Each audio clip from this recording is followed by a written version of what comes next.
Good morning, DLHS, and here are your announcements for Thursday, December 12th. I'm Drew.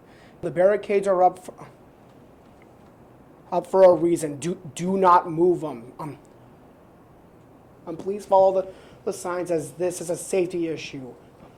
Also, leave your vehicles parked at the LACTC. You do not need to drive over here for classes. Use door 3 when you're going back and forth. Mrs. Meyer is looking for a group of students who would like to be greeters. It's on Friday, December 13th. I'm seeing Mrs. Meyer to sign up. The Firebird Christmas Cafe is open in 8:50 to 12, held in 12:55 to 1:35 and 2:40 to 3:10. And with the following. On Monday and Tuesday, drinks and cookies only. On Wednesday and Friday, hot and cold drinks, grilled sandwiches, and appetizers. Also available, 1 dozen pre-boxed assorted cookies and bars, $7.25. Today, boys wrestling at Fargo North. Girls basketball versus Botno. Friday, boys hockey at Fargo Davies. Girls wrestling at Carrington. Boys basketball at Botno. Lunch, spaghetti with meat sauce, breadstick, fresh veggies, fruit, and milk. Weather is a high of a -2, low of a -4, and 0% chance of precipitation. Quote of the day. Define your own life.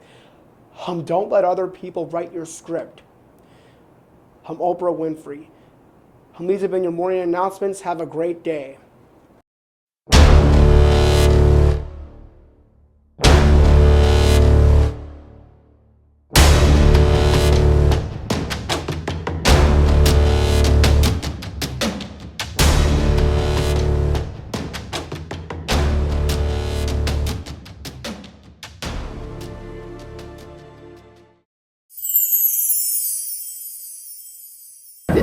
Hi, I'm Gabby. Would you like to introduce yourself? Hi, I'm Kayla Perez. I'm one of the American Sign Language interpreters here at the high school. Would you like to tell us about what a typical day looks like for you? A typical day, well, my day starts in the morning in the dorm.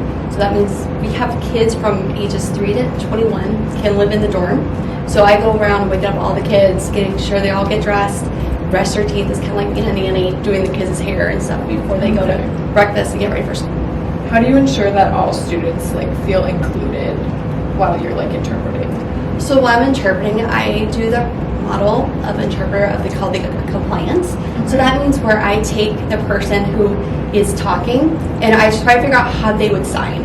Okay. So I take all their personality, all their words that they're using, and put it out there as if they were deaf. And then if I was voicing for one of the students, then I would take their words of how they're saying it and put it into slang or into the high school terminology. What inspired you to become an interpreter? Back in 7th grade, I was required to take American Sign Language, German, French, and Spanish for 4 weeks each class. Each one was about 4 weeks for a semester, 2 of them in a quarter. Okay. And so what happened was, high school hit, I took French, hated it. Needed a foreign language to get into college, so then I took American Sign Language, and then every day the teacher came in signing a story, and I was like, oh, okay, yeah, sure, whatever. And then once you understood the story, it was like, seriously? That's what happened? Yeah.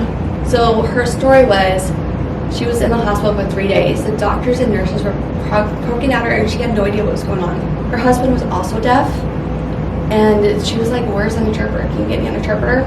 Mm-hmm. And so that's why I became an interpreter. Okay. So kind of helping people doing kind of stuff yeah. in a way. Why is it important to have interpreters in schools?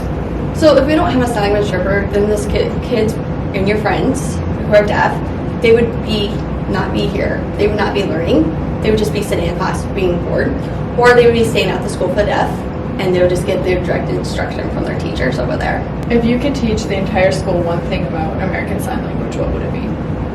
So everybody has their own perspective of how or what field or what area of interpreting they wanted to go into. So for those medical interpreters that just strictly do medical or mental health, There's also cruise line interpreters. They just do cruises. There's Disney interpreters. They just interpret for Disney. And then there's Broadway, which is totally different from Disney. So each field has a different way, and you don't have to get anything but a bachelor's degree to be one of those fields. And you just gotta take the test and pass. What is one of the most surprising things you've learned about being an interpreter? Surprising things you learn. You'll never stop learning. You get your hands in everything, and you're always trying to be next to the speaker or trying to make sure you're 3 feet away at most. So you're always trying to be doing that closeness so the kids won't be doing the ping pong effect. How can students and teachers better interact with interpreters? Well, when you're talking to one of the deaf students, make sure you're always just looking at them and don't look at the interpreter. And also, when you're writing notes, give them out to the deaf student. They can't watch the interpreter, take notes, and expect to get everything, because they're gonna, as soon as they look down, they miss whatever the teacher just said. What advice would you give to someone who wants to become an interpreter? So the advice I would give, just try it out and see if you like it or not. Okay. Do you have any questions, information you want people to know? Interpreting is really hard work, but it's a very enjoyable job. Okay.